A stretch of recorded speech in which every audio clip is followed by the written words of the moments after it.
വലിയ മാല കൊലുസൊക്കെ ഗല്ലേ വെച്ച് കാലും കൂടെ അറുത്തോണ്ടൊന്ന് പോയേനെ. അങ്ങനെയാണ് ലേഖയുടെ എല്ലാവർക്കും സ്വർണ്ണമൊക്കെ ഉണ്ട് അന്നേരം. പിന്നെ കള്ളം വന്നിട്ട് ചാച്ചനെ പാതിരാത്രിക്ക് ആ കണ്ട് മേടിച്ചു കള്ളം പോയി. അടുത്ത നിലയിലെ അമ്മച്ചി തന്നെ ഉണ്ടായിരുന്നു ആ വീടിന്റെ ഓണർ. അവിടെ ആ ചേട്ടനില്ലായിരുന്നു. എന്നിട്ട് അവിടെ താമസിച്ചിട്ട് തന്നെ വേറൊരു വീട്ടിൽ കയറി. പക്ഷെ ചാച്ചൻ ഇങ്ങനെ പറയുന്നോണ്ട് ഞങ്ങൾ വിശ്വസിച്ചില്ലായിരുന്നു കള്ളം വന്നത്. എനിക്ക് വരുന്നു എല്ലാം വെളുത്തതായി അല്ല അവിടെയൊക്കെ പിള്ളേരുണ്ട് ഇങ്ങനെയെല്ലാം അറിയാവുന്ന ആരോണ്ട് താഴത്തെ വീട്ടിൽ കയറി വളർന്നില്ല ഇങ്ങനെ അട്ടിയടിക്ക് വെച്ചേക്കുന്നേ അവിടെ മണ്ടയിലേക്കും കയറി വരാം. അതിങ്ങനെ പറയുന്നോണ്ട് നേര് പറഞ്ഞപ്പോഴും അത് അപ്പോഴത്തെയാന്ന് ഓർത്തു. ഇപ്പോഴും പേടിക്കണം ഇന്നത്തെ കാലത്ത്.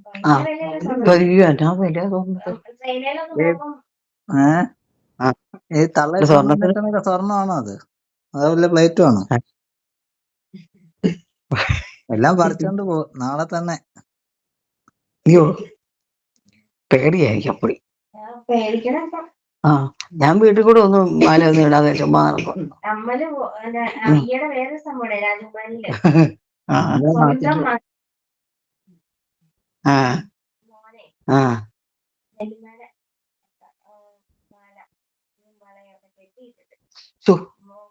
വെച്ച് വന്നു. എന്നിട്ട് അത് മകളുടെ മകൻ തന്നെ രാജകുമാരി നടന്ന സംഭവം ഇവിടെ സുമചേച്ചി പ്രസിഡന്റ് ആയിട്ടുണ്ട്. ഞങ്ങൾക്ക് വാർത്ത ആയതുകൊണ്ടല്ല നമ്മള് മീഡിയനെറ്റി കാണും. അപ്പൊ ഇത്രയും അറിയാവുന്നവരല്ലേ ചെന്നത്. അവര് പറഞ്ഞു സ്വന്തം കൊച്ചുമോനാണെങ്കിലും എല്ലാ ശിക്ഷ സ്വന്തം അമ്മയുടെ പൈസയ്ക്ക് വേണ്ടി എല്ലാം വേണേലും ചെയ്യുമല്ലേ. ഭയങ്കര വിലയാ. ഈ വില ഇങ്ങനെ കയറി എന്നാ ചെയ്യും? അവിടെയൊക്കെ എങ്ങനെ വിലയാടാ സ്വർണത്തിന്? ഇവിടെ അവിടെ 22 ക്യാരറ്റ് അല്ല 14 ക്യാരറ്റും 16 ക്യാരറ്റും ഒക്കെയാണ്. അതിനൊക്കെ വിലക്കുറവാ. 14 ക്യാരറ്റിന് ഒരു പവന് എത്രയാ? അതെനിക്ക് അറിയത്തൊന്നുമില്ല. അവിടെ അങ്ങനെയൊക്കെ ഇവിടെ എഴുതി വെച്ചേക്കുന്നത്. ഞാനിതൊന്നും എനിക്ക് ഇതൊന്നും ഇഷ്ടമൊന്നുമില്ല. സ്വർണം മേടിക്കുന്ന വില കുറച്ച് കിട്ടണം. നിങ്ങൾക്ക് ഗൾഫിൽ പോയാൽ മതി. അവിടെ ടാക്സ് കുറവാ. അപ്പം 22 ക്യാരറ്റിനൊക്കെ വില കുറച്ച് കിട്ടും. അബുദാബിയിലും ഷാർജയിലും ഒക്കെ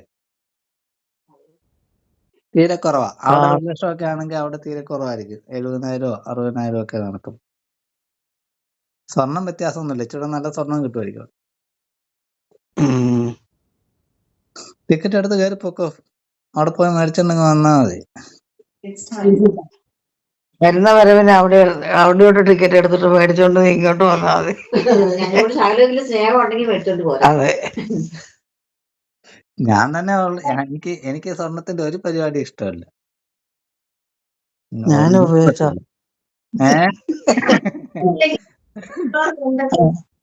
അതെ ഇതൊക്കെ മേടിച്ചാന്ന് കഴിഞ്ഞാൽ അവിടെ ആരെങ്കിലും വന്ന് ഞെക്കി പിടിച്ച് കൊന്നിട്ട് കൊണ്ടുപോകും. സൂക്ഷിച്ചോളാൻ പറ. സ്വർണ്ണമൊക്കെ ഉണ്ടെങ്കിൽ എല്ലാം എങ്ങാ ഞാൻ എവിടെയെങ്കിലും കൊണ്ട് പണയം വെച്ചേക്കാം.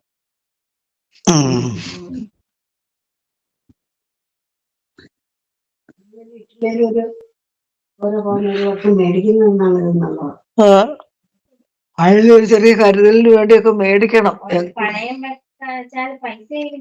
പൈസയിലും കിട്ടില്ല. അതെ അതേ ഉള്ളൂ. അതെ ഒരു പവന്റെ സ്വർണം നേരത്തെ മേടിച്ചപ്പോ എന്നാ വില 3000 ഒക്കെ കാണുള്ളായിരുന്നേ അന്ന്. ഇപ്പൊ അല്ല നേരത്തെ ഒക്കെ. ഇപ്പൊ അത് കിട്ടണമെങ്കിൽ എന്റെ അമ്മു 19,000 രൂപയായി. അതെ